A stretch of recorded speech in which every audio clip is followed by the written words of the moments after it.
২০২৪ সালের আজকের এই দিনে বৈষম্য বিরোধী আন্দোলনে প্রথম শহীদ হন রংপুরের বেগম রোকেয়া বিশ্ববিদ্যালয়ের মেধাবী শিক্ষার্থী আবু সাইদ।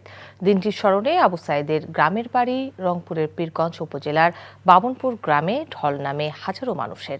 সকালে বেগম রোকেয়া বিশ্ববিদ্যালয়ের উপাচার্য প্রফেসর ডক্টর শওকত আলী, জেলা প্রশাসক রবিউল ফয়সাল সহ বিএনপি, জামাত, এনসিপি ও বৈষম্য বিরোধী আন্দোলনের নেতাকর্মীরা শহীদ আবু সাইদের কবর জিয়ারত করেন।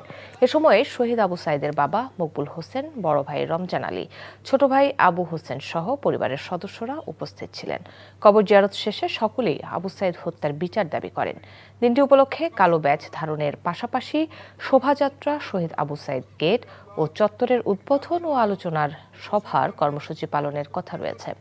এসব অনুষ্ঠানে আইন উপদেষ্টা আসিফ নজরুল, পরিবেশ উপদেষ্টা সৈয়দা রিজওয়ানা হাসান সহ অন্তর্বর্তী সরকারের 4 জন উপদেষ্টার উপস্থিত থাকার কথা রয়েছে।